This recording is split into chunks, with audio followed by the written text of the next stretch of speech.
नमस्ते friend. Previous video में मैंने आपको फटी पुरानी रजाई का रियूज बताया था। अब ये इसका कवर है। कवर को हम देख लेते तो ये बड़ी आसानी से ये मैंने डबल बेडशीट में से ही बनाया था। तो जो भी ये मार्केट में हमें डबल बेडशीट मिलती है ना, जो हमारे घर के पास फेरिए बेचने आते हैं, उन्हीं से ली थी। कपड़ा काफी अच्छा है और ये मैं 5 साल से इसका रीयूज कर रही थी। काफी अच्छा इसका कवर है, देखिए। तो ये अभी मैंने डबल ही बिछाया है और आप देख सकते हैं कि बहुत आसान वे में हमारे बेड पर ये कवर अप हो जाता है। यानी हमारी एक बेडशीट इसमें से बड़ी आसानी से बन जाएगी अगर हम इसे खोल देते हैं फ्रेंड। तो मैं क्या करूंगी, सबसे पहले तो इसका जहाँ से ये जोड़ है हमारा, वहां से खोलेंगे, अलग कर देंगे। अलग करने के बाद मेरे पास अब एक और बेडशीट बच रही है। मैं इसका क्या यूज कर रही हूँ वो बताती हूँ। मैंने ये, आप बोल सकते हो कंबल टाइप का है, खरीदा था। ये मैंने कुछ 100 रुपीज का खरीदा था, लेकिन इसकी क्वालिटी बिल्कुल भी अच्छी नहीं है और इसमें बिल्कुल भी ठंडी, तो आप इसको यूज नहीं कर सकते हैं ठंडी में तो। परंतु ये इतना, इसका कुछ कपड़ा भी इतना अच्छा नहीं है, तो मैंने सोचा चलो इसको कुछ अलग सा लुक दूं। इसके पीछे कुछ हम एक और कपड़े की लेयर लगाए तो ये थोड़ा सा ठीक हो जाए, तो मैं इसका उपयोग क्विल्ट या तो दोहर की तरह कर सकूं। फ्रेंड, सबसे पहले तो मैंने ये वाली जो हमारी एक बेडशीट बची है ना, उसे पहले मैंने अच्छी तरह से बिछा दिया है और इसके ऊपर हमारा ये जो मेरे पास पतला सा ब्लैंकेट है, इसे मैं इसके चारों बाजू लगा रही हूँ। और इसे लगाने के लिए मैंने यहाँ पर पिन का मदद ली है, क्योंकि फ्रेंड ये अच्छी तरह से इसके साथ चिपक भी जा रहा है, तो मुझे काफ़ी मेहनत नहीं पड़ी है। और इस तरह कर लेने के बाद इसे चारों बाजू से पिनअप करने से क्या होगा कि हमें इसे जो एक्स्ट्रा कपड़ा है उसे कट करने में आसानी रहेगी। और इसे कट कर लेने के बाद देखिए हमारा फ्रेंड कुछ इस तरह से ये तैयार हुआ है। अभी मैंने इस पर पिन ही लगा के रखी हुई है और फिर अब मैं इसे जाकर सिलाई मशीन पर सिल लूँगी। और अगर आपके पास सिलाई मशीन नहीं है तो आप ये काम बड़ी आसानी से हाथ से सिलकर भी कर सकते हैं फ्रेंड।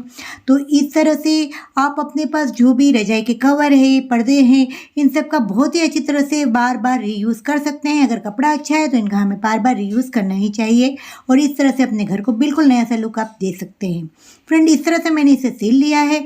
अब मैंने ली है यहाँ पर एक साटिन की पट्टी और इसे बिल्कुल इस तरह से रख देना है और हमें सिल देना है। तो हमें अलग से कोई पाइपिंग लगाने की ज़रूरत नहीं रहेगी और ये लगाना भी बहुत ही आसान होता है। इसे आप हाथ से सिलकर या तो मशीन से कर सकते हैं।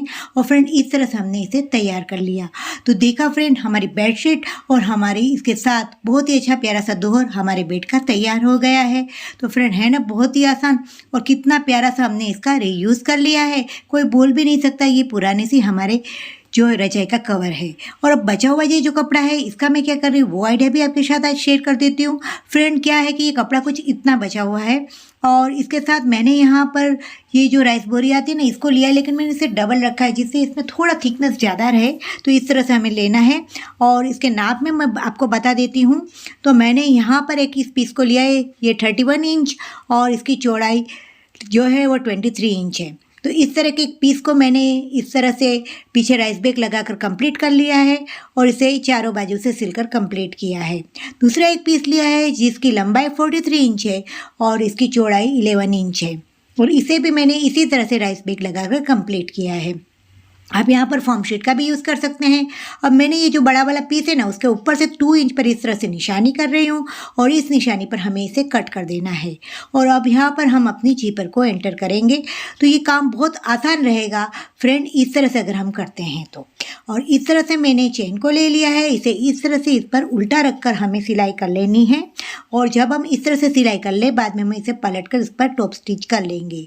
तो फ्रेंड, इस तरह से हम इसे लगा लेंगे और इस तरह से आप बड़ी आसानी से अपने ऑर्गेनाइजर को भी बना लेंगे बड़े से और करना भी बहुत आसान है।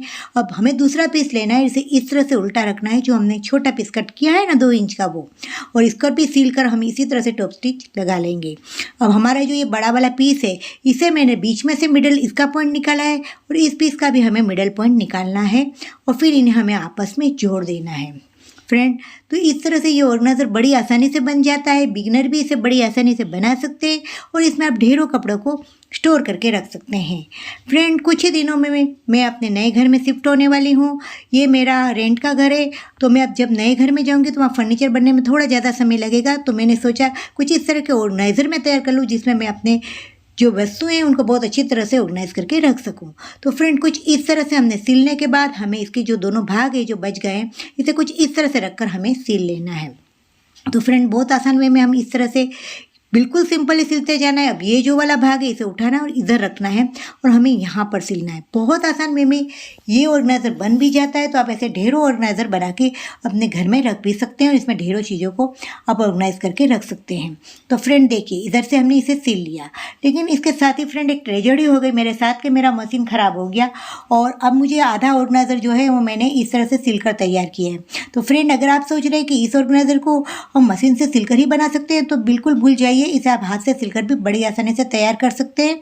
तो फ्रेंड कुछ ये अब ऊपर का इतना ही भाग बचा है। तो पहले मैंने साइडों में इस तरह से इसे पिन अप कर लिया और फिर इस तरफ से भी मैं पिन अप कर रही हूँ। और इसके बाद हमें क्या करना है, ये वाला जो भाग बचा है उसे हमें बाद में लास्ट में सिलना है। तो इस तरह से हमारा ऑर्गेनाइजर रेडी हो गया है और अब मैं इसे सीधा करके बता रही हूँ कि मैंने इसमें क्या रखा है। जी हाँ फ्रेंड, इसमें मैंने मेरी ढेरों सारी बेडशीट, दोहर और आपके साथ शेयर किए हुए मैंने बहुत सारे वीडियो के जो दोहर हैं ना इनको इसमें रखा है और देखिए कितनी अच्छी तरह से हमने इसे ऑर्गेनाइज कर लिया। तो फ्रेंड मिलते हैं नए इंटरेस्टिंग वीडियो के साथ।